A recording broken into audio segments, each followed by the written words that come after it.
दूर तक ईशावास्यम इदम सर्वम यत् किंच जगत्याम जगत। मैंने उस दिन इसकी व्याख्या की थी, जगत्याम यत् किंच जगत वर्तते। इस जगती में, इस ब्रह्मांड में, इस समष्टि में जहां सब दौड़ रहे हैं, उस समष्टि में जो जगत है, जो गतिशील है, सब दौड़ रहे हैं, लेकिन उसमें कुछ मुख्य हैं, कुछ उनके उप हैं, कुछ सैटेलाइट्स हैं, कुछ उपग्रह हैं, कुछ ग्रह हैं, और सभी मिलके नक्षत्र हैं। जितने भी, जहां भी, जो भी दौड़ लगा रहे हैं, उन सब का सामुदायिक रूप, एक साथ एक जैसा रूप जहां पर ग्रहण किया जाता है, उसका नाम है समष्टि, वह है जगती। उस जगती में जो अंग बन करके गति कर रहे हैं, जैसे शरीर जगती है और हमारे हस्तपाद आदि जितनी इंद्रियां हैं, ये सब जगत है। तो जगती में जो कुछ भी जगत है, या समस्त ब्रह्मांड गतिशील है। पहले तो सिद्धांत घोषित हो गया इस मंत्र से। जगत में कुछ भी रुका हुआ, टिका हुआ नहीं है, सब कुछ चल रहा है। ये सब कुछ चल रहा है। एक परमाणु, अणु मात्र भी कहीं भी कोई ठहरा हुआ नहीं। ठहर जाएगा तो टपक पड़ेगा। चल रहा है, इसलिए जो चल रहा है वही वो है, जो नहीं चलेगा वो रह नहीं सकता है। तो जगती में जो कुछ भी जगत है, तत्सर्वम ईशावास्यम अस्ति, उस परमात्मा के द्वारा आवास्य है, आच्छादन के योग्य है, ढकने के योग्य है, बसाने के योग्य है। परमात्मा ने इसको सबको बसाया हुआ है, उसी ने इसको ढका हुआ है। ये सब कुछ उसी का है, उसी के द्वारा है, उसी से है।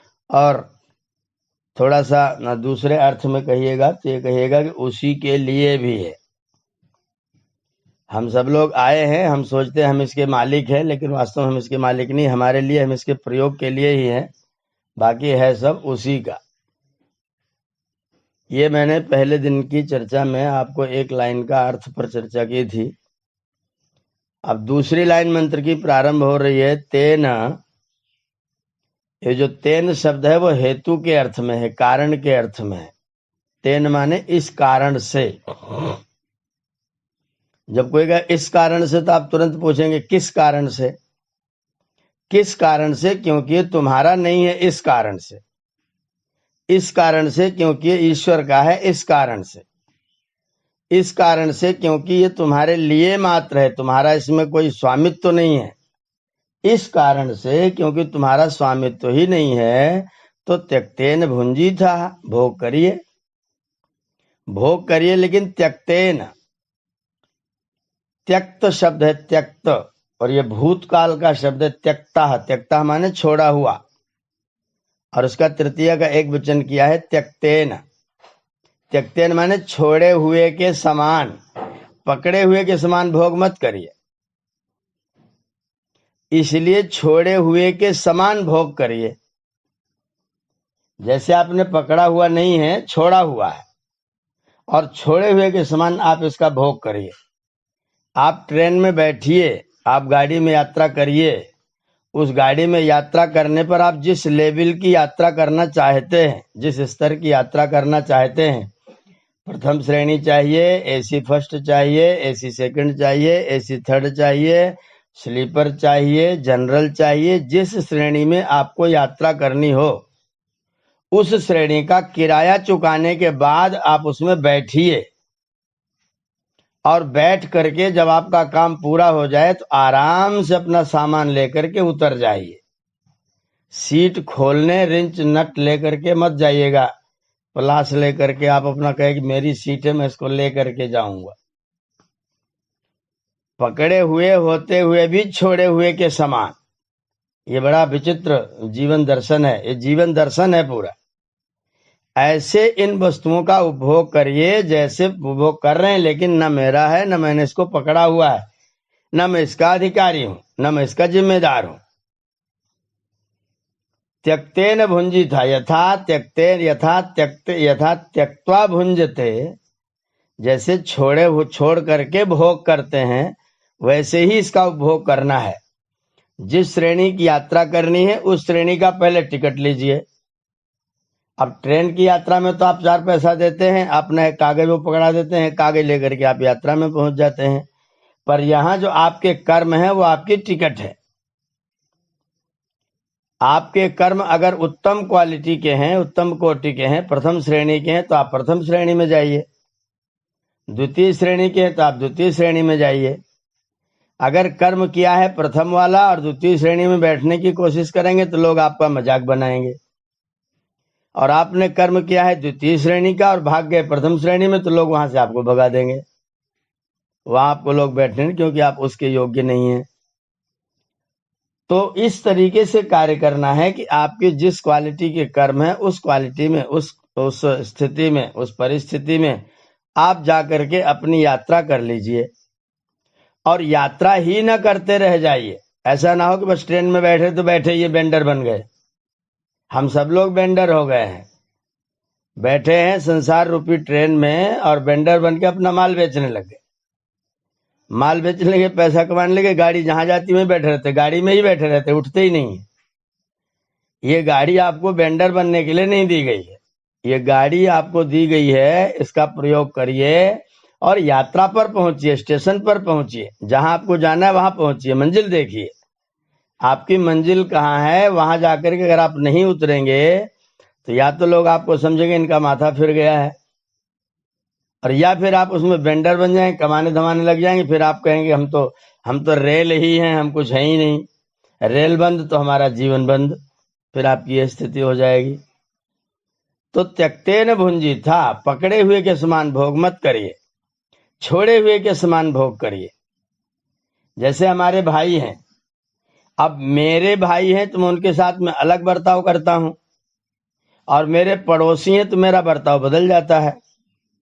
एक उदाहरण लीजिए, आप अपनी गाड़ी में आगे आगे जा रहे हैं, गाड़ी चलाते हुए अच्छी रफ्तार में लेकर के जा रहे हैं, और आपका पीछा करते हुए आपके पीछे पीछे आपका अनुगामी बन करके एक कोई और व्यक्ति गाड़ी लेकर के जा रहा है।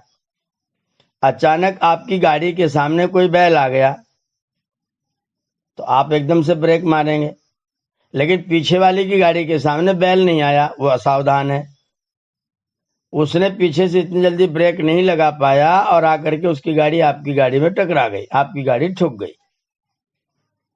अब गाड़ी ठुक गई तो हम क्या करते हैं, एकदम क्रोध से आग बबूला होते हुए अपना गेट खोलते हैं, हाथ में मुक्का बनाते हैं और पीछे वाले ड्राइवर के चेहरे को अपना निशाना बनाते हुए जाते हैं उसका भूगोल बदलने के लिए। इस भावना के साथ जाते हैं आज इसका भूगोल बदल दो, गाड़ी मेरी ठोंकी कैसे। अब वो गाड़ी ठोंकने वाले के पीछे जब आप गए तो वहां जाकर के पूछ देखा तो आपकी गाड़ी के पीछे पीछे अमित जी अपनी गाड़ी लेके आ रहे थे। अब आपका जो भूगोल का नक्शा था वो कहां पहुंचेगा। आपके परिचित व्यक्ति हैं तो आप वहां पहुंचेंगे, हाँ अच्छा आप हैं तो कोई बात नहीं, तो मेरी गाड़ी कोई चोटें नहीं लगी है, आप है तो मेरी गाड़ी कहाँ चोट लगी, तब तो मेरी गाड़ी एकदम फिट है। और अगर इनके स्थान पर कोई और व्यक्ति होता तो, कोई अपरिचित व्यक्ति होता तो आप उससे जरूर झगड़ा करते। अब आप देखिए कि मेरे परिचित ने गाड़ी ठोकी है कि मेरे अपरिचित ने गाड़ी ठोकी है, गाड़ी का मिस्त्री ये सोच करके पैसे लेता है क्या कि अमित जी ने मारा है कि शिवदत्त जी ने मारा है। वो बराबर पैसा लेगा, गाड़ी को चोट बराबर लगेगी, खर्चा बराबर लगेगा। लेकिन एक व्यक्ति आपका परिचित है तो आपने कहा हाँ कोई बात नहीं, और अगर अपरिचित है तो आप उससे झगड़ा कर रहे हैं। ये त्यक्तेन भुंजी था वाला नहीं है। आपने एक को अपना भाई बना के समझ करके उसको पकड़ रखा है और दूसरे को भाई उसको अपना दुश्मन समझते रहते हैं। तो त्यक्तेन भुंजी था का जो सिद्धांत है वो ये कह रहा है कि अपने भाई को भी मत पकड़ के रखो, किसी को पकड़ के रखो ही मत। आपके बेटे, आपकी बेटी, आपके पिताजी, आपके माताजी, आपके भाई बंधु, जितने भी रिलेशन हैं सबके साथ कर्तव्य का पालन करो, लेकिन पकड़ के किसी को मत रखो। ये अपने हैं ये समझ करके व्यवहार मत करो, सब अपने ये समझ के व्यवहार करो, समष्टि में आ जाओ। पूरा विश्व ब्रह्मांड अपना है, ये अपना जो वसुधा एवं कुटुंबकम है, पूरा संसार अपना परिवार है हमारा, उस तरह का व्यवहार आ जाए। यह त्यक्तेन भुंजी था। हम अपने अपना नुकसान हो जाए, मेरे कुर्ते में जरा सा कहीं दाग लग जाए तो मैं दाग लगाने वाले से एकदम बुरी तरह से निपट लेता हूं। और भोजन करने के बाद मैं बफर सिस्टम में दूसरे के पीछे से कुर्ते में हाथ पोंछना अपना कर्तव्य समझता हूं। मेरे कुर्ते में दाग लग जाए तो गुस्सा होता हूं, और दूसरे के कुर्ते में दाग लग जाए तो मुझे हंसी आती है। दाग तो कुर्ते में लगा है। अब मेरा तेरा वाला जो मामला है, यहां हम लोग गलती कर जाते हैं। यहां हम लोग भ्रम पाल लेते हैं कि ये तो मेरा है, ये तो उसका है। कुर्ता है बस, मेरा है तो भी साफ रहना चाहिए, उसका है तो भी साफ रहना चाहिए। मेरे घर में झाड़ू लगाता हूं और झाड़ू लगा करके सारा कूड़ा सड़क पर छोड़ देता हूं। सड़क किसकी है? हम बाजार जाते हैं, दुकान खोलते हैं, झाड़ू लगाते हैं, कूड़ा उठा करके सड़क पर डाल देते हैं, अपने घर की नाली का पानी सड़क पर छोड़ देते हैं। अपना घर साफ रहना चाहिए, यहाँ कीचड़ नहीं होना चाहिए। सड़क पर हो तो मेरा क्या जाता है? ये त्यक्तेन भुंजी था ने, ये गृहीतेन भुंजी था है। आपने अपना अपना पकड़ रखा, ऐसा भोग कर रहे हैं। पूरा धरती आपकी है। ये धरती परमात्मा ने आपको दिया है, आपके लिए दिया है, आपके प्रयोग के लिए दिया है। तो जितनी अपनी है उसको साफ रखेंगे, जितनी दूसरे की उसके यहाँ कूड़ा डालाएंगे। ये त्यक्तेन भुंजिथा नहीं है। ये बहुत सुंदर प्रयोग है। अगर हम इस चीज को केवल तेन त्यक्तेन भुंजिथा इतने वाक्य को अगर हम अपने जीवन में लागू कर दें, त्यक्तेन भुंजिथा माने सार्वजनिक तो सबका है। मेरा देश, मेरी धरती, मेरा गांव, मेरी मिट्टी, मेरी सड़क है, मेरा देश है, इसलिए मैं साफ करूंगा तो सबको साफ करूंगा। अब आपके मन में जरूर प्रश्न पैदा होगा, अगर मैं ऐसा सोच लूं तो मैं फिर झाड़ू लगाता फिरूंगा, बाकी सब नालायक लोग तो लगाएंगे नहीं। मैं फिर यहां अपने आप को भार में डाल रहा हूं। मैं अपने कर्तव्य का पालन करूंगा, उसके बाद दुनिया के कर्तव्य को समझा सकूंगा तो समझाऊंगा, नहीं तो मेरी कोई जिम्मेदारी नहीं है। मैं सोचता हूं कि मैं जो करूं वो सारी दुनिया करे। घर में माता जी हैं, वो एक काम करती हैं तो उसके बाद कोई लेटा मिल जाए तो उसे झाड़ू से मार देती हैं। हम काम कर रहे, तुम कैसे लेटे हो? फिर वही टेंशन वाला मामला आ जाता है, फिर झगड़ा होने लग जाता है।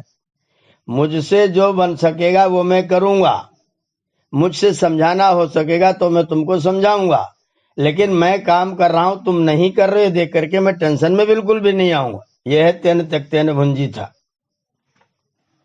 आप अपने कार्यों को करें, लेकिन ये अपना समझ के पकड़ के भार बन करके न करें। मैंने इसको छोड़ा हुआ है, ये समझ करके उसके साथ में व्यवहार करें। अपने कर्तव्य का पालन करना है, कर्तव्य के पालन में जरा सी भी कोताही नहीं बरतनी है, किंचित मात्र भी आलस्य नहीं करना है। कार्य करने में किंचित मात्र भी आलस्य नहीं करना, लेकिन जिम्मेदार बिल्कुल भी नहीं होना, ठेका बिल्कुल भी नहीं लेना, क्योंकि ठेका दुख का कारण है। जैसे ही आप ठेका लेते तुरंत आप दुखी होना शुरू हो जाते हैं। सब बिगड़ जा रहा है, सब सत्यानाश हो जा रहा है। सत्यानाश को बचाने के लिए आप कितना प्रयत्न कर रहे हैं? सत्यानाश हो जा रहा है, बिगड़ जा रहा है, ये सबकी अनुभूति है, ये सबको पता है। लेकिन जब करने कर जो लोग ये प्रवचन करते हैं, एक सज्जन अभी मुझे चौराहे पर थोड़े दिन पहले मिले, मेरे छोटे भाई लगते हैं, गांव के ही हैं, आए थे वो जाने के लिए लखनऊ। मैं गया था यहाँ से किसी को छोड़ने के लिए। अब मेरे पास में आकर के वो कह रहे हैं कि अब बताइए, सरकार इतना नियम बनाती है कि लोग अपना मास्क लगा करके रखें, लेकिन लोगों को पता नहीं क्या बीमारी है कि मास्क नहीं लगा सकते हैं, दूरी बना के नहीं रह सकते हैं। तो मैंने कहा तो फिर आप मुझसे इतना पास में आके ये बात क्यों कह रहे हैं? अगर दूरी नहीं बना सकते हैं लोग, तो आप ये बात मेरे पास इतना पास में आकर के क्यों कह रहे हैं? और आपका मास्क कहाँ है? तो बोले आदत नहीं है। अपनी आदत नहीं है, दूसरों के मास्क की याद है, अपने चिपटे जा रहे हैं बात करने के लिए, और दूसरों को सिखा रहे हैं कि ये तो तुम दूरी बना के सोशल डिस्टेंस बना करके रखो। तो मैं दूसरों का ठेका लेने का जिम्मेदार बनता हूं, उसके बाद दूसरों के कृत्य से दुखी होता हूं। कर कोई और रहा है, दुखी मैं हो रहा हूं। मैं जब पुण्य कर्म करने वाला हूं तो किसी और के अपुण्य कर्म से दुखी हो रहा हूं, इसका मतलब मैं कहीं ना कहीं पकड़ रहा हूं, मैं त्याग नहीं रहा हूं। दूसरे के कर्म से अगर मैं दुखी हो रहा हूं, इसका मतलब मैं उसे पकड़ रहा हूं, मैं उसे त्याग नहीं रहा हूं। तो त्यक्तेन भुंजी था, त्याग पूर्वक भोग करो। दूसरे के कर्म का ठेका लेकर के दूसरे के कर्म से आप दुखी मत होइए। आप तो अपने कर्म का फल ही भोग लीजिए, वही बहुत है। हम अपना तो भोगते ही भोगते हैं, सारी दुनिया का ठेका लेते हैं और अपना करते ही कुछ नहीं है। अपने बैठे बैठे मोदी जी को, योगी जी को सिखाते रहते हैं, उनको ऐसा करना चाहिए, उनको ऐसा करना चाहिए। ये नहीं कहते कि मुझे क्या करना चाहिए, मेरा क्या नैतिक उत्तरदायित्व है, मैं भी कहीं कुछ जिम्मेदार किसी काम में हूं कि नहीं हूं। ये बिना सोचे हम लोग दूसरों कार्यों में टिप्पणी करके दूसरे की फटी रजाई में अपनी टांग डाल करके और उसको भी ठंडवाते रहते हैं और खुद भी ठंडे होते रहते हैं, जगते रहते हैं। तो वेद का तेन त्यक्तेन भुंजीथा जो मंत्र है वो ये कह रहा है कि आप किसी को पकड़ के मत व्यवहार करिए, आप सब कुछ छोड़ के व्यवहार करिए। यह मेरा नहीं है, मेरे लिए है, लेकिन सब मेरा है। यह मेरा नहीं है, लेकिन सब मेरा है। छोटा नहीं होना है, बड़े होना है। और बड़े होना है तो त्यक्तेन भुंजीथा। किसी व्यक्ति ने सन्यास ले लिया, गृहस्थ में था तो इसका अपना मकान था, सन्यास ले लिया तो सारे देश के मकान इसके हो गए। किसी भी मकान में जाता है, आराम से पहुंचता है, बहन जी आपसे थोड़ी देर बात करनी है और आपके यहाँ 2 रोटी खानी है। तो किसी मकान में पहुंच गया, कहीं भी जाकर के भोजन कर लिया और जहां भोजन किया वहां उपदेश दे दिया, तो सारा देश अपना हो गया। और किसी को कोई भी अपना नहीं है। किसी के घर की पुताई की जिम्मेदारी मेरी नहीं है, किसी का घर गंदा है तो मेरी जिम्मेदारी नहीं है, पर घर सब मेरे हैं, भोजन सब जगह मेरे को उपलब्ध है। इस भावना के साथ जब हम जगत में जीना प्रारंभ करते हैं तो हम दुखी नहीं होते हैं, कष्ट में नहीं आते हैं, टेंशन में नहीं आते हैं, बीमार नहीं होते हैं। फिर हम स्वस्थ रहते हैं, तन से मन से बिल्कुल प्रसन्न, आनंद पूर्वक हंसते मुस्कुरा सारी दुनिया का काम करते भी मुस्कुराते हुए रहते हैं और टेंशन में बिल्कुल भी नहीं आते हैं। ये सूत्र है तेन त्यक्तेन भुंजीथा। थोड़ा सा इसको और पूर्ण किया सूत्र को अगले चैप्टर में। माँ गृधः, लालच मत कर। माँ गृधः, गृधा माने ये मध्यम पुरुष, प्रथम मध्यम पुरुष का एक वचन का रूप है, गृधु अभिकांक्षायाम धातु का। तो माँ गृधः, अभिकांक्षा मत कर, अभी तो कांक्षा मत कर। किसी को प्राप्त करने के लिए लोभी मत बन जा, लालची मत बन जा। किसी के हाथ में अगर अच्छी कलम है तो उसको तू अपना बनाने के जुगाड़ में क्यों जुड़ जाता है। किसी का मकान ऊंचा है तो तू उसको अपना मकान बनाने के जुगाड़ में जुड़ जाता है। किसी का कुर्ता अच्छा है, सोचता है तो मेरा होना चाहिए, इसके पास क्यों है। भाई उसी को कह दो तेरा कुर्ता बहुत अच्छा, धन्यवाद आप बहुत अच्छा कुर्ता पहनते हैं, तो उसके कुर्ते को देख करके आप आनंदित हो लीजिए, बहुत अच्छा पहन रहे हो। हम क्या करते हैं कि जब उसके पास देखते हैं तो ऐसा लगता है कि वो बिना मतलब में लटका है, वो मुझे दे देना चाहिए, उसके पास उसको होना नहीं चाहिए। तो ये जो भाव है वो माँ गृधा का विरोधी भाव है। वेद मंत्र कह रहा है माँ गृधा, किसी भी पदार्थ को प्राप्त करने के लिए आपके मन में लालच नहीं होना चाहिए। जो मैंने किया उसका फल तो मिलना ही मिलना है। अच्छा किया है तो अच्छा मिलना है, बुरा किया तो बुरा मिलना है, लेकिन लालच नहीं करना है। अमुक पदार्थ मेरा होना चाहिए, ये मेरा होना चाहिए, मेरी गौशाला में गाय है तो ये गाय मेरी गौशाला में होनी चाहिए। ये जो भाव है ये लालच वाला भाव है। तो वेद कह रहा है माँ गृधः, लालच मत करो, ज्यादा अभिकांक्षा मत करो, ज्यादा सामान बटोरने की चेष्टा मत करो। क्यों? क्योंकि कस्य स्विद् धनम, ये धन आखिर है किसका, ये धन है किसका। राजा भोज के पिताजी थे, धारा नगरी के महाराज थे वो, उनके छोटे भाई थे मुंज। तो भोज के पिताजी का देहांत तो जल्दी हो गया था, तो अपनी मृत्यु के समय उन्होंने अपने 7 साल के अपने बेटे को भोज को मुंज अपने छोटे भाई के हाथ में उनका हाथ देते हुए कहा कि ये मेरा बेटा है, राज्य अब आपका है। जब मेरा बेटा राज्य करने के लायक हो जाए, 25 वर्ष का गुरुकुल से पढ़ करके आ जाए, तो आप मेरे बेटे को राज्य सौंप देना, तब तक के लिए राजा आप है। मुंज राजा हो गए, अब राज्य चलाने लग गए। जब राजा हो गए तो मुकुट उनके चेहरे पर शोभा देने लग गया। फिर धीरे धीरे मुकुट के प्रति उनके मन में लालसा पैदा हो गई। एक दिन एक ज्योतिषी को बुलाया और बोले देखो जरा भोज का शासन कैसा होगा, भोज कैसा है, इसका थोड़ा भाग्य विचारो। तो उस ज्योतिषी ने कह दिया कि ये 57 साल 7 महीने 50 सप्तवर्षाणि सप्तमासा दिनत्रयम भोजराजेन भोक्तव्यम सगौडो दक्षिणापथा। भोजराज 57 साल 7 महीना 3 दिन तक धरती पर बहुत अच्छे तरीके से राज्य करेंगे। जब ज्योतिषी ने घोषणा किया तो महाराजा मुंज ने सोचा इसका मतलब मेरा राज्य छिन जाएगा, उन्होंने अपने मंत्री बीरबल को बुलाया और बोले भोज को ले जाओ, विद्यालय से पाठशाला से बुला लाओ और लेकर के जाना और उसको कहीं एकांत में ले जाकर के इसका कत्ल कर दो। बीरबल ने कहा महाराज ये क्या कह रहे हैं, इतना सुंदर इतना अच्छा बच्चा है और महाराज ने आपकी गोद में आपकी शरण में उसको सौंपा है और शरणागत की रक्षा करना क्षत्रिय का धर्म है, आप कैसे ये कार्य करने लग गए, आपने ऐसा कैसे प्रारंभ कर दिया। जब ये बात उन्होंने कही तो राजा ने डांट दिया बीरबल को, बोले मैं जो कह रहा हूं, जो आदेश दे रहा हूं उसका पालन करो, तुम जाओ वन में और वन में जा करके और उसको समाप्त करके आओ। बीरबल बहुत चतुर मंत्री था, वो ले गया और भोज को लेकर के एक जगह पर कहीं एकांत में छुपा दिया और छुपा करके उसने अपने राजा भोज से कहा कि भोज आपके बारे में आपके चाचा श्री ने ऐसा कहा है, मुझे क्या करना चाहिए। तो भोज ने कहा कि आप राजा की आज्ञा का पालन करिए। तो कहा लेकिन मुझे तुम्हारे ऊपर दया आती है। बोले दया है तो आपकी जो इच्छा वो करिए, आपकी मर्जी, आप स्वतंत्र हैं। बोले अगर मैं तुमको मारूंगा तुम राजा से कुछ कहना चाहोगे। बोले बिल्कुल कहना चाहूंगा, मैं बिल्कुल कहना चाहूंगा। तुरंत भोज ने अपनी कटारी निकाली, अपने ही शरीर में चीरा लगाया, खून निकाला और खून से वहीं वन में पत्ते पर उसने एक श्लोक लिखा।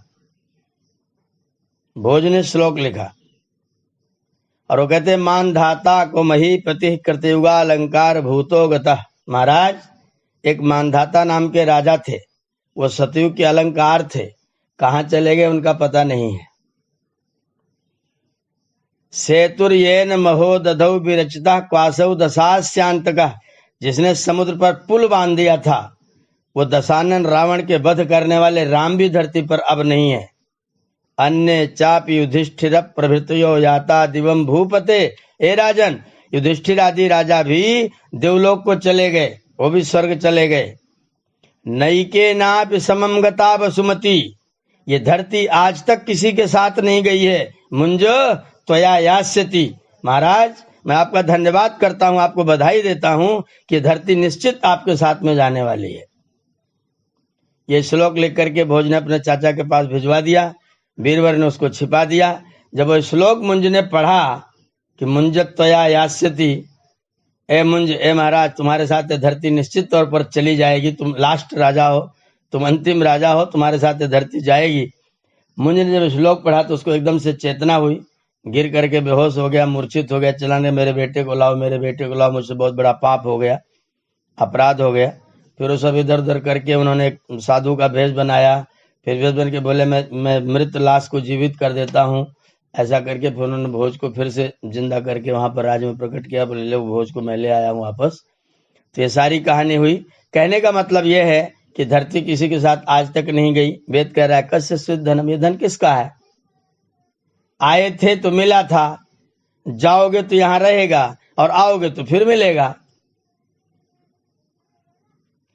आए थे तो सब कुछ मिला था, जब आप आए थे तो फूल खिला था, पेड़ लगे हुए थे, गायें दूध दे रही थी, माता पिता सब विद्यमान थे, लोग हमको बधाई देने वाले जिंदा थे, घर द्वार सब बना बनाया था, सारी चीज उपलब्ध थी। और जाओगे तो जैसी रहेगी वैसी ही छोड़ करके सीधा आंखें बंद करोगे और आओगे जब आंखें खुलेगी तो फिर वैसा ही मिलेगा। कस्य स्वित धनम, ये धन है किसका, जिसको तुम ढोते फिरते हो, जिसको तुम अपना बनाते फिरते हो।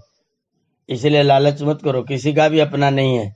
आपके उपयोग के लिए, आपके शरीर की सुरक्षा के लिए, आपके जीवन के उद्देश्यों की पूर्ति के लिए जो धन है वो आपके लिए है, वो आपका एक भी नहीं है। और जीवन के उद्देश्य भूल करके अगर आप केवल धन कमा रहे हैं, आप बहुत भयंकर गफलत में हैं। आप मधुमक्खी बन जाने वाले हैं। मधुमक्खी शहद बटोरती है, छत्ता लगाती है, लगा करके जब तैयार करती है तो कोई आदमी पहुंच जाता है, धुआं लगा के छीन के ले लेता है। हम भी मधुमक्खी हो रहे हैं, ढूंढ ढूंढ के बटोर के रख रहे हैं और एक दिन सब उठा करके बिस्तर पर प्राण भी नहीं छोड़ने देंगे। 4 जने हथियाएंगे, हाथ पैर पकड़ के जमीन पर लिटा देंगे, बेटा जहां से आए थे वहीं चलो। रह लिए बहुत सारी यात्रा तुमने कर ली और इस यात्रा में तुमने अपने उद्देश्य के लिए कुछ नहीं किया, तो उसको ले जाते हैं कंधे पर लाद के और लोग सिखाते हैं राम नाम सत्य है। बेटा तूने वो तो किया नहीं, अब तो मान ले कि राम नाम सत्य है। लेकिन जो कहते जाते हैं वो भी नहीं मानते कि रामायण नाम सत्य, वो भी जानते धन नाम सत्य। आते से मुकदमे की तैयारी करते रहते हैं, आते से मुकदमे की चर्चा करने लग जाते हैं। तो वेद कह रहा है तुम संसार में आए हो तो तुमको सब बना बनाया मिला, और पूर्ण विश्वास रखो कि जब तुम लौट के आओगे तो फिर तुमको ऐसा ही बना बनाया मिलेगा। इसलिए त्यक्तेन भुंजी था, इसलिए त्याग पूर्वक भोग करो। अपने लक्ष्य की प्राप्ति के लिए जिस क्वालिटी के, जिस उत्तम तरीके का, जिस रास्ते का, जिस स्थिति का आप अपना टिकट खरीदेंगे, वैसी ही आपकी यात्रा होगी। टिकट महत्वपूर्ण है। अगर आपने टिकट नहीं खरीदा, अगर आपने कर्म ठीक नहीं किए, लोभ करते रहे, ये भी मेरा ये भी मेरा, ये भी मेरा, ये भी मेरा, और अंत में पता लगा कुछ भी नहीं मेरा। जिन लोगों को बहुत मानते थे वही लोग आग लगाएंगे, जो सबसे प्रिय होगा वही आग लगाएगा, और आग लगा करके सबको अपना भी खाएगा बना के पूड़ी, और सबको खिलाएगा, और पूड़ी बना करके फिर आपको भूल जाएगा, और पता नहीं फिर कहाँ मिलो न मिलो, ले जाके आपको गया में पटक के आएगा। आस पास में अगल बगल में रहने नहीं देगा, क्योंकि परेशान करोगे। तो आपको बिना मुक्ति दिला दिए बिना आपको छोड़ेगा नहीं, वो आपको गया तक ले जाके पटक के आएगा, पहुंचा के आएगा। तो ये हमारे जीवन की स्थिति है। वेद भगवान कहते हैं सब का सब ईश्वर के द्वारा आच्छादित है, ईश्वर के द्वारा नियंत्रित है, ईश्वर के द्वारा व्यवस्थित है। इसलिए त्यक्तेन भुंजी था, त्याग पूर्वक अपना भोग करो। जो शरीर की आवश्यकताएं हैं, न्यूनतम आवश्यकताएं, अच्छी, सुदृढ़, सुंदर, उन आवश्यकताओं की पूर्ति के लिए आप कर्म करिए, और उन कर्मों की क्वालिटी को इतना उत्तम बनाइए कि आपकी यात्रा हमेशा प्रथम श्रेणी की रहे। आप दुखी न रहें, आपको छेड़ने वाले लोग न रहें, आपको परेशान करने वाले, व्यवधान करने वाले लोग आपके अगल बगल में न रहें। आपके पास अच्छे लोग जुड़े रहें, जो लोग आपको सुखी करते रहें। जिनके जितने अच्छे धार्मिक, विद्वान, ज्ञानी, उपदेशक मित्र हैं, वो समझ लीजिए कि प्रथम श्रेणी वाले लोग हैं। और जिनके जितने तमाकूबाज मित्र हैं, वो जान लीजिए द्वितीय श्रेणी वाले लोग हैं। वो ठोंकते रहते हैं, बनाते रहते हैं, हाथ में पकड़ाते रहते हैं। तो द्वितीय श्रेणी की यात्रा में, स्लीपर में यात्रा करेंगे तो उस तरह के मित्र मिलेंगे। अगर स्वाध्याय करेंगे, अध्ययन करेंगे, चिंतन करेंगे, मनन करेंगे, ईश्वरोपासना करेंगे, तो आपको उस तरह के लोग मिलेंगे। आप जिस तरह का कर्म करेंगे आपको उस तरह के लोग मिलेंगे। तो जैसे आपने टिकट कटाया है वैसी आपकी यात्रा होगी। इसलिए शरीर के उपभोग के लिए, शरीर को स्वस्थ रखने के लिए जितनी चीजें आवश्यक हैं, उपयोगी हैं और अत्यंत हितकर हैं, उन चीजों को हम ग्रहण करेंगे। और फिर भी अपना है ये समझ के नहीं ग्रहण करेंगे। मुझे जगत के लिए करना है, ईश्वर की उपासना करनी है, संसार का कल्याण करना है, इसलिए मेरे शरीर की आवश्यकता है, मुझे साधन की जरूरत है, इसलिए इस साधन को खिला पिला करके ठीक रखना है। शरीर के साथ भी त्यक्तेन भुंजी था, शरीर भी मेरा नहीं है, ये गाड़ी ही है बस। जितने देर के लिए आपको मंजिल तक जब तक नहीं पहुंचते तब तक की गाड़ी है। मंजिल पर अगर आप न उतरे तो हो सकता है अगली बार आपको ऐसी गाड़ी न मिले, कोई और गाड़ी मिल जाए। इसलिए मंजिल की तरफ निरंतर बढ़ते रहें। और मैं तो कहता हूं चलो मान लो ठीक है, मंजिल तक न भी पहुंच पाए तो भी मंजिल मिले मिले न मिले कोई गम नहीं। मंजिल मिले मिले न मिले कोई गम नहीं, पर मंजिल के जुस्तजू में मेरा कारवां तो हो। मंजिल की तरफ मैं जा तो रहा हूं कम से कम मंजिल तक जाने के लिए। तो मेरे जीवन का लक्ष्य मेरी मंजिल होनी चाहिए, मोक्ष होना चाहिए, मेरा आनंद होना चाहिए, और उसके बाद जो कुछ हमारे पास है वो आवश्यकता अनुसार होना चाहिए। माँ गृधा, लालच नहीं करना चाहिए। कस्य स्विद्धनम, ये धन आज तक किसी के साथ नहीं गया है, ना आपके साथ जाएगा ना हमारे साथ जाएगा। यहाँ रहना है, उपभोग करना है, उसके बाद छोड़ करके जाना है। ये धन कस्य, कस्य इसका एक दूसरा भी अर्थ कर रखा है, का माने सुख, और जो सुख स्वरूप परमात्मा उसका नाम है कस्य। तो कस्य स्विद्धनम, ये प्रश्न भी है और उत्तर भी है। एक बार का को प्रश्नवाचक बना लीजिए, अर्थ कर दीजिए ये धन किसका है। एक बार का को सुख स्वरूप परमात्मा बना लीजिए, कस्य स्विद्धनम, ये धन ईश्वर का है, तुम्हारा नहीं है। पिता ने तुम्हारे उपभोग के लिए तुमको प्रदान कर रखा है, तो तुम उसको पिता को ही भूल करके अगर तुमने उपभोग करना प्रारंभ कर दिया तो फिर तुम्हारा पतन सुनिश्चित होने वाला है। इसलिए पिता की प्रॉपर्टी है, पिता की संपत्ति, मेरे पिता ने मेरे उपयोग के लिए मुझको प्रदान किया है। इस भावना के साथ इस प्रॉपर्टी का भोग करें, इसको प्राप्त करें। ये इस मंत्र का, ये उपनिषद का अर्थ है, उपनिषद का रहस्य है, जो मैंने आपके सामने लगभग 30 मिनट में चर्चा किया है। निश्चित तौर पर ये शब्द आपको समझ में आए होंगे।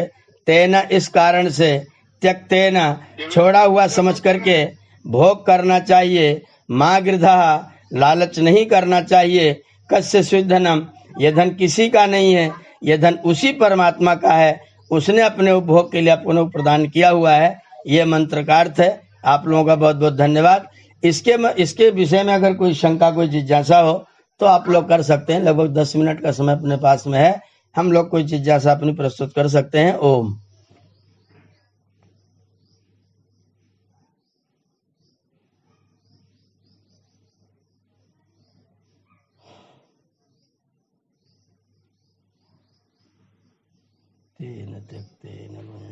ओम। आप लोग हैं ना यहाँ पर? गाड़ी में बैठे मंजिल की ओर जा रहे हैं। समाधि तो नहीं हो रहे?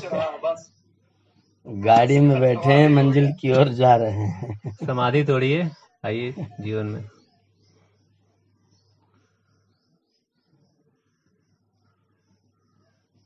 जी।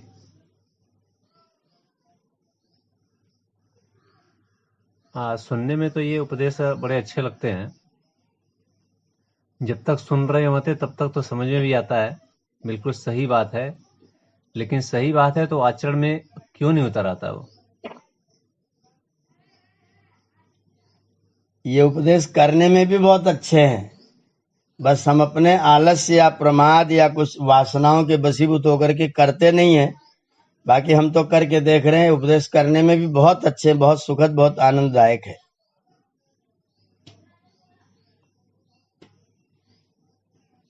आचार्य जी, वसुधैव कुटुंबकम इसके समर्थन में है, थोड़ा इससे विपरीत में है? बिल्कुल बिल्कुल समर्थन में, बिल्कुल समर्थन में है जी, एकदम समर्थन में है। उदार चरिता नाम तू वसुधैव कुटुंबकम, ये समर्थन में ही मंत्र है।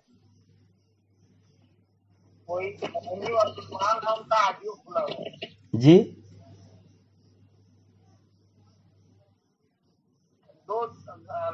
कई ऑडियो खुल जाता तो आवाज कटने लगती है। मोहिनी वर्णवाल जी का ऑडियो खुला हुआ। मोहिनी बहन जी, वो मोहिनी है ना।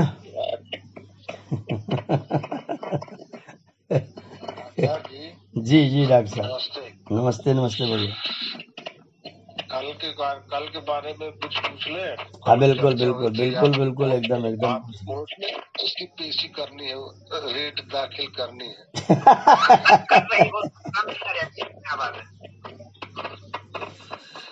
तो कल जो क्वेश्चन उठा था कि जो प्रलय काल होता है, प्रलय होता है, जी जी, इसका कारण क्या, कारण कौन है? ईश्वर जो है वो कार्य करते करते, ये जीव कार्य करते करते थक जाता है, ईश्वर दुनिया से उब जाता है उसका चलाते चलाते, या सृष्टि के सामर्थ्य खत्म हो जाती है, या तीनों? प्रकृति की सामर्थ्य ही समाप्त हो जाती है। ईश्वर की सामर्थ्य खराब होती नहीं, उदासीन उसने होना नहीं। हम लोग कर्म करते करते थकने वाले हैं नहीं, प्रकृति की शक्ति ही समाप्त हो जाती है। चलते चलते गाड़ी की शक्ति कम हो जाती है। एक दूसरा क्वेश्चन था कि प्रलय काल में विभिन्न जीवों की अकाल मृत्यु हो जाती है, तो उनके मृत्यु का दोषी कौन है? ईश्वर है, जीव स्वयं है, या सृष्टि पंच महाभूत है, या तीनों है?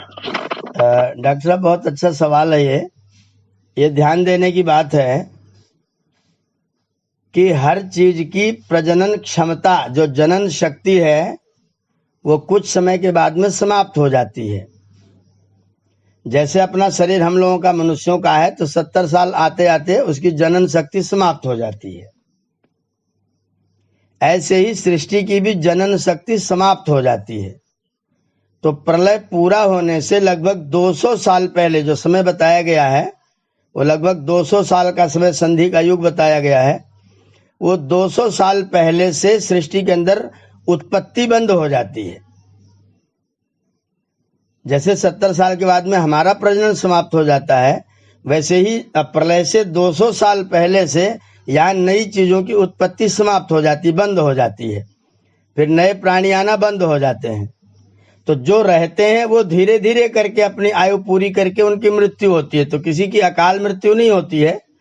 जब सृष्टि में कोई पदार्थ, जैसे आप तो चिकित्सक हैं, 7 साल का 17 साल का कोई व्यक्ति अगर एक सेब खाएगा तो उसको चिकित्सक लोग कहते हैं कि 70 कैलोरी ऊर्जा मिलती है। उसी सेब को अगर कोई 70 साल का व्यक्ति खाएगा तो उसको केवल 7 कैलोरी ऊर्जा मिलती है। तो जब हमारी प्रकृति की शक्ति कम हो जाएगी तो हमारे जो शरीर होंगे उनकी भी सामर्थ्य एकदम घट जाएगी। तो उत्पत्ति का चांस ही खत्म हो जाएगा, उत्पन्न होना बंद हो जाएगा। जब प्राणी उत्पन्न नहीं होंगे तो जो प्राणी रहेंगे वो धीरे धीरे करके जीवन समाप्त करके समाप्त होंगे। जब पहले प्राणी समाप्त हो जाएंगे फिर उसके बाद में जल बढ़ेगा या फिर अग्नि बहुत तेज बढ़ेगा। अग्नि बढ़ेगा तो भी जल बढ़ेगा, और जल बढ़ेगा तो फिर सारी चीज धीरे धीरे करके विकीर्ण होना शुरू होगी, बिखरना शुरू हो जाएगी। तो किसी की भी अकाल मृत्यु नहीं होती है, सबकी सकाल मृत्यु होती है। लेकिन प्रजनन कुछ समय पहले से बंद हो जाता है, इसलिए नए लोग उत्पन्न होना बंद हो जाते हैं। और जो जाते हैं वृद्ध होकर के अपना शरीर पूरा करके वो लोग, उनकी धीरे धीरे करके डेथ होती है। प्राणी नहीं रहते, फिर धीरे धीरे सृष्टि भी नहीं रहती है। ये क्रम है प्रलय होने का। ये जो एक जगह लिखा था सत्यार्थ प्रकाश में कि आंशिक प्रलय, हाँ, उससे क्या संबंधित है? आंशिक प्रलय तो हर युग में होता है। जैसे एक युग परिवर्तन होता है तो थोड़ा प्रलय होता है। जब चतुर्युगी होती है तो थोड़ा ज्यादा प्रलय होता है। जब मनवंतर होता है तो सारे प्राणी पूरे नष्ट हो जाते, फिर से नए प्राणी आते हैं। हर मनवंतर पर नए प्राणी फिर से आते हैं। इसका नाम आंशिक प्रलय है।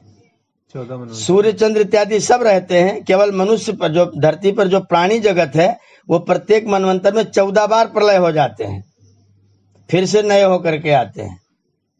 तो मनुष्य जाएगा कि सारे प्राणी चले? सारे प्राणी चले जाते हैं, सारे प्राणी फिर से लौट करके आते हैं। प्रत्येक मनवंतर पर एक बार खंड, इसको खंड प्रलय बोलते हैं। तो ये 4 और 32 कोण है, इसको 14 भाग में बांट दें? हाँ, इसमें 14 बार प्रलय होगा। 4 और 32 कोण आंशिक प्रलय 14 बार होगा, फिर पूर्ण प्रलय होगा। आचार्य जी, धरती के गर्भ से उत्पन्न होते हैं या फिर जो है मनुष्यों से ही? नहीं, गर्भ तो धरती का ही मिलेगा। जब भी मिलेगा, पहली बार आएंगे तो धरती का ही गर्भ मिलेगा। आचार्य जी, मनवंतर के समाप्त होने पे और नया मनवंतर प्रारंभ होने पे जी, धरती के गर्भ से उत्पन्न होते हैं या फिर जो है क्या कहते हैं मनुष्यों के गर्भ से? नहीं, मनवंतर में कोई प्राणी बचता ही नहीं ना। मनवंतर प्रलय में, जब मनवंतर में प्राणी जगत नष्ट हो जाता है तो फिर से पैदा होते, फिर वही धरती के गर्भ से ही आते हैं।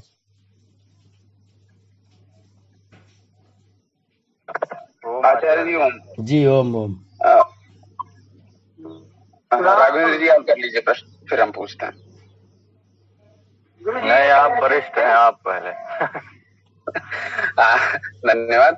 आचार्य जी, एक मेरा प्रश्न था कि जैसे या तो हम मनवंतर की बात करें या सृष्टि पूरी तरीके से प्रलय हो गई, तो जैसे एक जो साइंस का कॉन्सेप्ट है, जो जिसमें हम पढ़ते हैं कि जब शुरू हुआ तो प्रागैतिहासिक काल, पाषाण काल, इस तरीके से, और एक जो हमारा वैदिक कॉन्सेप्ट है जिसमें हम सतयुग, त्रेता युग, जी जी, द्वापर युग, तो इसका थोड़ा सा स्पष्ट होना चाहता हूँ कि क्या होता है प्रलय के पश्चात, किस तरीके से धरती मतलब सृष्टि का पुनः शुरुआत होती है या प्राणी जगत की? जब मनवंतर में प्रलय होता है तब तो धरती, सूर्य, चंद्र, तारे, नक्षत्र सब जस के तस रहते हैं, केवल प्राणी जाता है। जब सृष्टि का प्रलय होता है फिर धरती, आकाश कुछ भी नहीं रहता है, फिर सब कुछ नष्ट होता है।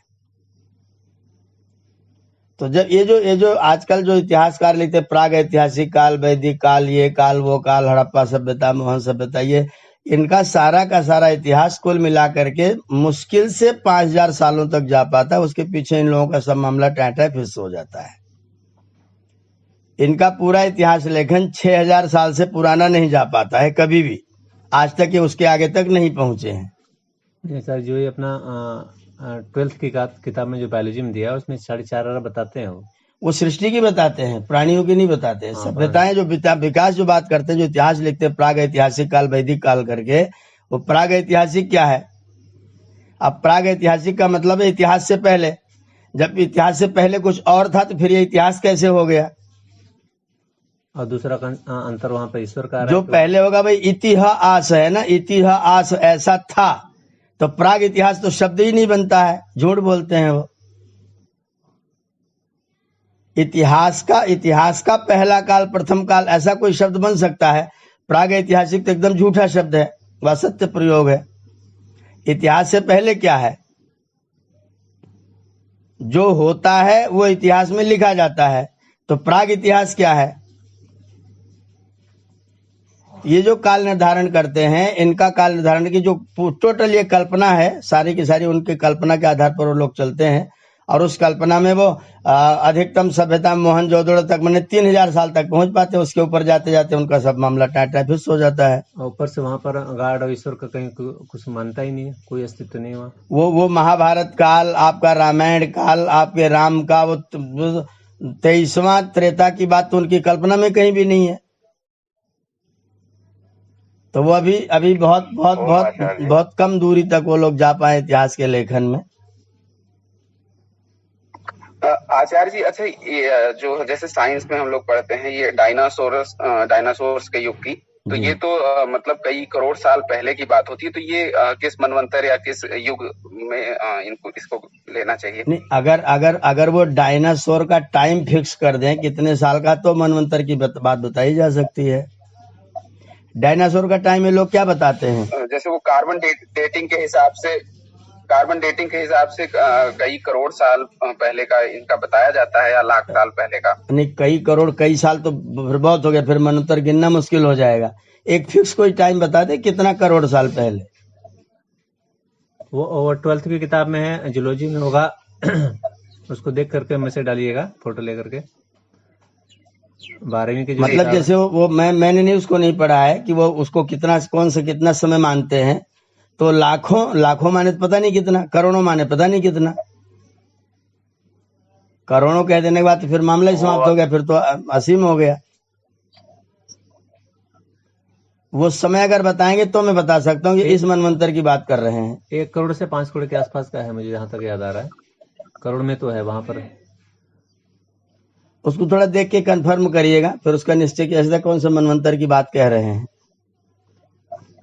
जी आचार्य जी।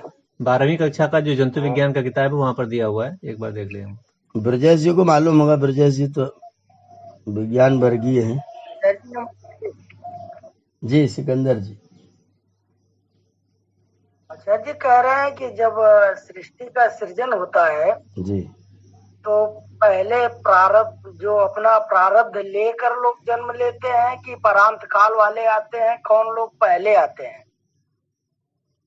जो जन्म लेने के लायक उन परिस्थितियों में होते हैं, परमात्मा उनको जन्म प्रदान करते हैं। उन परिस्थितियों में कौन लोग जन्म लेने के लायक हैं, वे लोग जगत में आते हैं। ऐसा कोई निश्चय नहीं किया गया कि यही लोग आएंगे, मुक्तात्मा आएंगे, धर्मात्मा आएंगे। बस जो लोग उस समय, वो ईश्वर की व्यवस्था है कि वो जिसको जिस समय उनके जन्म के योग्य समझते हैं, उन लोगों को प्रथम बार में भेजते हैं। ओम आचार्य जी।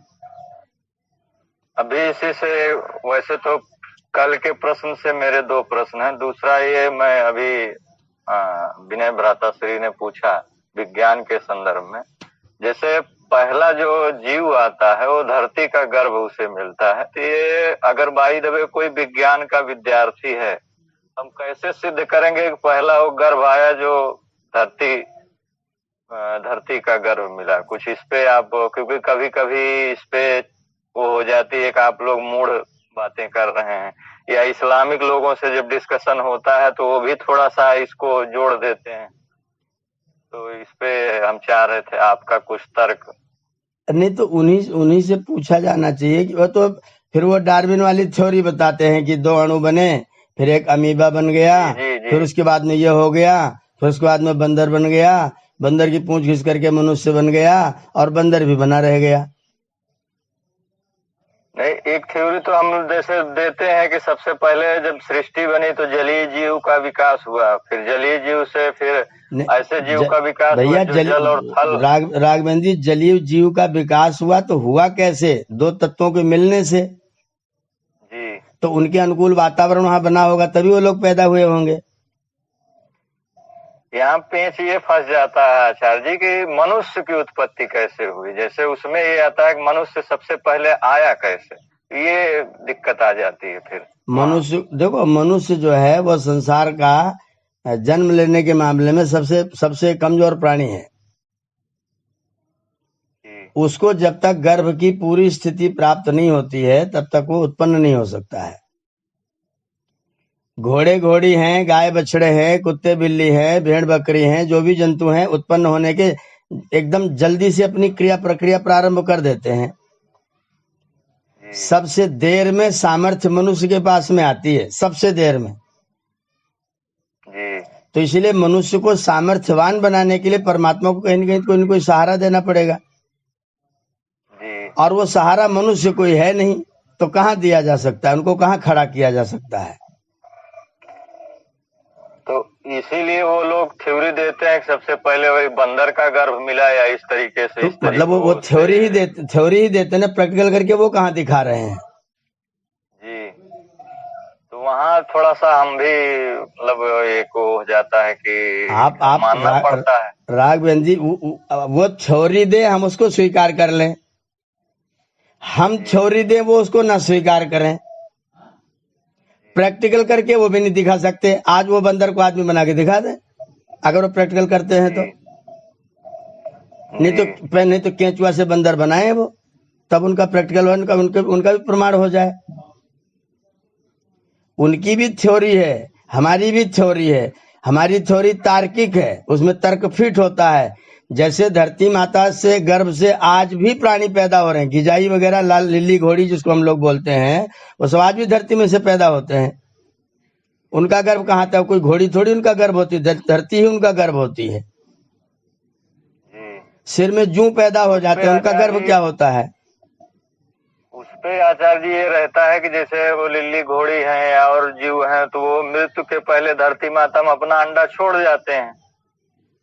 लेकिन ऐसी सृष्टि के टाइम पर परमात्मा ने हमारा अंडा छोड़ दिया है। जी, सृष्टि के समय में जो हमको पैदा करना था, परमात्मा ने रज और वीर का जो संयोग था, जो अंड था, वो उन्होंने वहां छोड़ दिया, जिसका नाम वेद में विराट लिखा हुआ था। तो विराट जायत, उस परमात्मा से पहले विराट पैदा हुआ, विराट में से फिर विशेष पैदा हुआ। वेद में भी लिखा हुआ है, उसमें पहले उसने अंडा पैदा किया है। अब इससे कल के प्रसंग से आचार्य जी मेरा वो जुड़ा हुआ है जी, कि सृष्टि यदि विकृति है, जैसे कि आपने बताया भी और मैं मानता भी हूँ, तो प्रकृति क्या है? कि किसको सृष्टि से भिन्न मानेंगे प्रकृति को? और आपके पास में एक बीज है, एक पेड़ है, ठीक है ना? एक बीज है, एक पेड़ है। अब इस पेड़ को और बीज को कैसे डिवाइड करेंगे प्रकृति और विकृति में? अब जैसे कल की जो चर्चा हुई है, पेड़ जो है प्रकृति है और बीज जो है सृष्टि है। हाँ, सुनिए, ये जो प्रकृति और विकृति वाला क्रम है ना, कारण और कार्य वाला, ये क्रमिक है। ये क्रमिक है। जैसे मान लीजिए आपने जो कपड़ा पहना हुआ है, इसका कारण क्या है? अब इसकी प्रकृति, जो हमारे कपड़े की प्रकृति है, वो है रुई का जो बंडल बना हुआ था। अब बंडल भी तो बना हुआ ही है ना, बंडल रुई से बना है, तो रुई भी तो बनी हुई ही है ना। फिर पेड़ भी बना हुआ है, फिर बीज भी बना हुआ है। ऐसे करके मूल प्रकृति जो है वो सत्व रजस तमस की सम अवस्था है। उससे फिर धीरे धीरे एक एक चीजें पैदा हुई। तो जो चीजें पैदा हुई वो किसी की प्रकृति है और किसी की विकृति है। ये जो सृष्टि आपको बनी दिखाई देती है तो टोटल विकृति है। ये बिना किसी के बन ही नहीं सकती, बनी हो ही नहीं सकती है। तो इसी को जिस सृष्टि शब्द का अर्थ है, सृष्टि माने जिसका सृजन किया गया है। सृजन का मतलब होता है रेसा रेसा मिलाया गया है। सृजन का मतलब होता है रेसा रेसा मिलाना। तो ये जो सृष्टि है या जिसको हम सृष्टि कहते हैं, ये वास्तव में रेसा रेसा मिला करके बनाया गया, इसलिए विकृति है। और जिस जिस रेसे से मिला करके जो जो पदार्थ बना वो उसकी उसकी प्रकृति है। तो प्रकृति कारण कार्य परंपरा जाते रहते, मूल प्रकृति जो है वो सत्व रजस तमस की साम्य अवस्था है। उसके बाद जो है वो किसी की विकृतियां हैं तो किसी की प्रकृतियां हैं। तो प्रलय काल में आचार्य जी इसका मतलब सृष्टि का नाश होता है, प्रकृति का नहीं। हाँ, बहुत सुंदर। प्रकृति विद्यमान रहती है। बिल्कुल बिल्कुल, प्रकृति विद्यमान रहती, सृष्टि का नाश होता है। बहुत सुंदर जी। तो इसका मतलब हम अगर जड़ में रखना होगा तो प्रकृति और सृष्टि दोनों जड़ में रहेंगे। दोनों जड़ है, बिल्कुल जड़ है, दोनों जड़ ही है। अब इसी से हमारा दूसरा प्रश्न शुरू होता है आचार्य जी, मतलब मेरे मन में शंका है। जी जी। तो मैं ये जानना चाहता हूँ, क्या जड़ का भी अपना एक सामर्थ्य होता है? हाँ, जड़ में बिल्कुल सामर्थ्य होता है जी। जड़ में अपनी एक जैसे बीज जो है, जैसे नींबू का बीज है, मिर्ची का बीज है, वो भी तो जड़ ही है। नहीं, उसमें आंशिक चेतना तो रहती है आचार्य जी ना, कि जैसे वृक्षों में कुछ न कुछ तो चेतना का भाव तो रहता ही है। उसके अंदर उगने की सामर्थ्य है ना जी। आप किसी पेड़ को काटो तो पेड़ में तखत बन जाने की सामर्थ्य है ना। अगर पेड़ में तखत बन जाने की सामर्थ्य हम लोग है, अगर उस पेड़ में तखत बन जाने की सामर्थ्य न होती तो रेड़ के पेड़ का तखत बनाइए। जिस उसका रूप परिवर्तन जैसे हम निर्धारित करते हैं जी, तो इसी प्रकार से हो सकता है परमपिता परमात्मा भी उस सृष्टि का एक सामर्थ्य निर्धारित करते होंगे। नहीं, वो तो निर्धारित करने वाले तो नियंत्रक निर्माता तो परमात्मा है, इसमें कोई दो राय नहीं है जी। नियंत्रक निर्माता तो परमात्मा ही है, लेकिन उस वस्तु के अंदर अपना भी सामर्थ्य है उगने का, पैदा होने का। जी जी जी जी, उसी पे जानना चाह रहे। हाँ, तो क्रिएशन का उसका अपना भी निजी भी सामर्थ्य है, प्रकृति का अपना भी निजी सामर्थ्य है।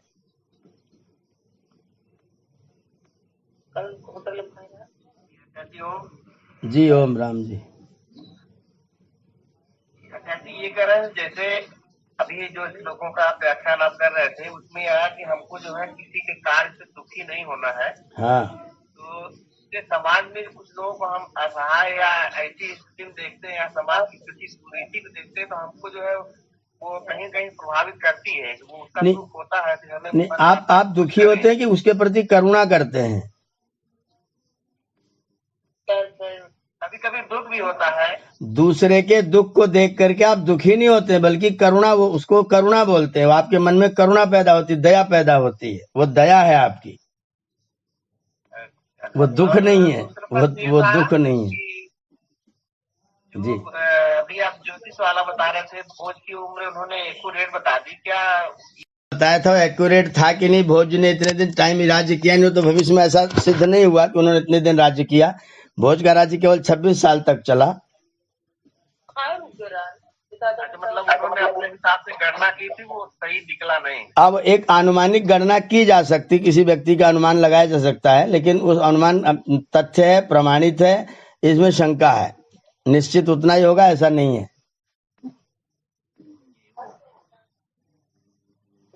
जो गणना उन्होंने बताई वो अनुमानिक गणना है, नक्षत्र आदि के आधार पर ज्योतिष में है ऐसी गणना करने की व्यवस्था कि व्यक्ति इन परिस्थितियों में होगा तो इतनी इतनी आयु उसकी हो सकती है। पर्यवेक्षण जैसे सर्वेक्षण करते हैं ना, सर्वेक्षण उस तरह का है, वो फिक्सेशन नहीं है।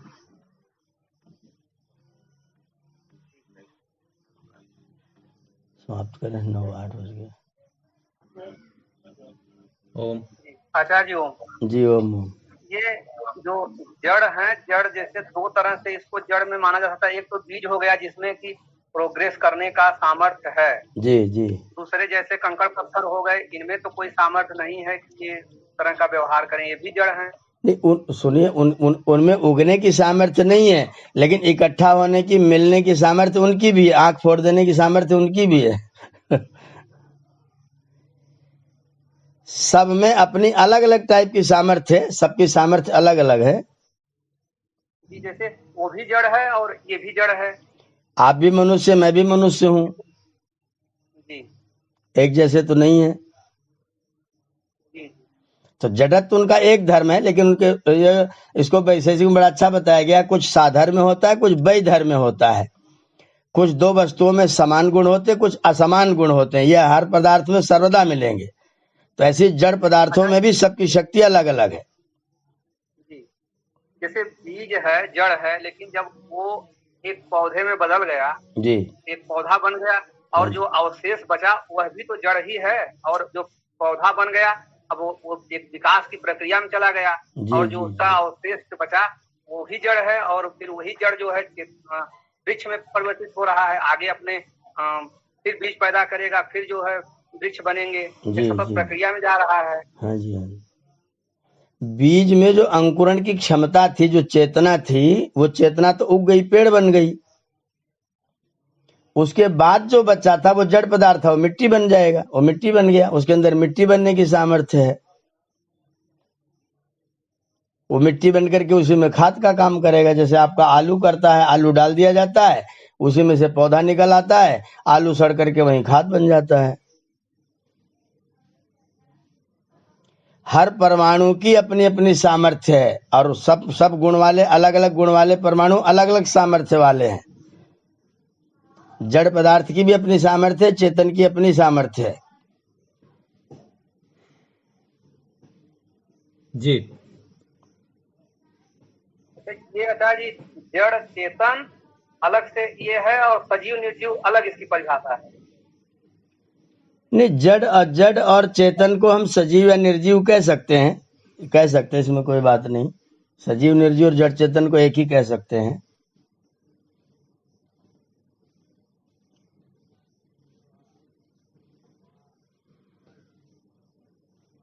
जी, सत्र को समापन करेंगे। चर्चा को आज के लिए यहीं पर विराम दिया जाएगा। आदरणीय राज रतन जी। आचार्य जी ओम। जी जी बहन जी। आचार्य जी, सृष्टि काल की तो गणना हो जाती है, लेकिन प्रलय काल की गणना कैसे होती है? ईश्वर के ज्ञान उस समय से तो सभी समाप्त हो जाते हैं। ईश्वर ने गिन के बताया हुआ है। ऋग्वेद में मंत्र है, इतने समय तक प्रलय रहता है, इतने समय पर सृष्टि रहती है। हम नहीं गिनने वाले होते हैं, उसमें ईश्वर ही गिन करके वो ज्ञान प्रदान करते हैं कि इतने समय तक ये काल रहेगा। गणने वाले ईश्वर रहते हैं, इसलिए उनका नाम गण है, गणा, इसीलिए उनका नाम काल है, जो सबकी गिनती करते रहते हैं। अब हम लोग 80 साल बाद 100 साल बाद चले जाते हैं, फिर कहाँ जाते हैं पता नहीं। वो उसके पास रहते हैं, वो जानता है कहाँ रहते हैं। प्रभु को मालूम है आप कहाँ जा रहे हो। ये न पूछो कि मरकर किधर जाएंगे, वो जिधर भेज देगा उधर जाएंगे। जी, मोहिनी जी तैयार है ना? जिधर भेज देगा उधर चले जाएंगे। जाना ही पड़ेगा, उसमें तैयार रहो या ना रहो। तैयार रहोगे तो सुख पूर्वक जाओगे, नहीं तैयार रहोगे तो ऐसे भटक के जाना पड़ेगा। जाना जरूर है। तैयारी कर लिया है। आचार्य जी वो कौन सा मंत्र है? आचार्य जी वो ऋग्वेद का कौन सा मंत्र है? वो पूरा मंत्र अभी मुझे ध्यान नहीं है। द्वे युगे त्रीणि चत्वारि कृण्मः, ऐसा मंत्र है ऋग्वेद का। द्वे युगे त्रीणि चत्वारि कृण्मः, इस तरह का मंत्र मैं भी देख करके बता दूंगा। राम कुमार जी, अभी हम लोग इसको गाते ही हैं केवल। जहाँ ले चलोगे भगवान वहीं मैं चलूंगा। गले तक रहता है, हृदय तक नहीं उतरा है। गले तक है, हृदय तक नहीं उतरा है अभी। सिकंदर जी की भगवान चोरी करने के लिए भी ले जाता है। ये तो मरने की बात हो गई थी, तो आप कहाँ जीने वाली बात करने लग गए। ये मरने के तो कहा आचार्य जी की कमान सौंप दे रहे हैं, जहाँ ले चलना हो चलिए। हाँ अक्का बिल्कुल बिल्कुल। योद यस्मज्जुहुराण मेनो भूयिष्ठान्ते नम उक्तिम विधेम, अग्ने ने सुपधार आए, कमान सौंप दीजिए परमात्मा को, अपने आप बढ़िया जगह फिर चोरी करने के लिए ले ही क्यों जाएंगे। अगर उनको कमान सौंप देंगे तो चोरी करते समय जो धक धक होती है वो उन्हीं का तो संदेश है, उसको हम मानते ही नहीं है। कमान सौंप देते तो फिर वो होता ही नहीं मामला ही। अगर सौंप देंगे तो जितनी वैदिक व्यवस्था है पूरी अपने आप लागू हो जाएगी, अगले दिन से इसी क्षण से लागू हो जाएगी। तो हम कितने दूर हैं उससे, ये बताएगा कि हमने कितना स्वीकार किया इस गीत को, परमात्मा को कितना स्वीकार किया। अगर उसको अपनी कमान सौंप दे तो सारे संकट ही समाप्त हो जाएं। थोड़ा कैलकुलेशन करते हैं, हृदय और बुद्धि में थोड़ी सी संघर्ष चलता है, अधिकांशतः बुद्धि जीत जाती है, हृदय हारता है। हृदय को जीतना चाहिए और हृदय बुद्धि दोनों मिलकर एक होना चाहिए, ऐसा यहाँ पर निर्देश है। हृदय और मन हमारे दोनों समान हो, ऐसा निर्देश हम लोग संगठन सूत्र के मंत्र में पढ़ते हैं। समान जी अभी सतरज तम जो है ऊपर नीचे हो रहा है। हाँ यही तो यही बात है, यही बात। ये प्रयत्न किया जाए फिलहाल। अभी तो पहले आरंभ यही कि सत्य ज्यादा समय तक रहे, इसका ही ध्यान रखा जाए जी। सत्य अधिक समय तक रहे, पहले तीसरी चीज का अभ्यास किया जाए। जी राजनतन जी आइए। जी चित्त की वृत्तियों का निरोध भी तो जरूरी है। वो वही रास्ता तो वही है रास्ता वही है। जब आप अपने आप को सात्विक बनाएंगे, चित्त की वृत्तियां अपने आप आपके पास में रहेंगी, फिर भागेंगी नहीं इधर उधर। चित्त की वृत्तियों के निरोध से सात्विकता आएगी, सात्विकता ने चित्त की वृत्तियां निरुद्ध होंगी, दोनों एक दूसरे के आश्रित हैं। इसको बोलते हैं इतरेतर आश्रय। चित्त की वृत्तियों के निरोध का जो रास्ता, उसी बगल में एक रास्ता और चलता है साथ साथ, अभी हम लोग उसी पे चल रहे हैं पगडंडी पकड़ के जा रहे हैं उसी के बगल में एक और रास्ता, उसको पकड़े चल रहे हैं, देख रहे हैं बगल वो रास्ता है। सर्विस लेन से जा रहे हैं, हाईवे से नहीं जा रहे हैं आइए शांति पाठ। ओम शांति अंतरिक्षम शांति पृथ्वी शांतिराप शांतिरौषधय शांति वनस्पतयः शांतिर्विश्वे देवा शांति ब्रह्म शांति सर्वं शांति शांतिरेव शांति शांतिरेधि। ओम शांति शांति शांति। सभी लोगों को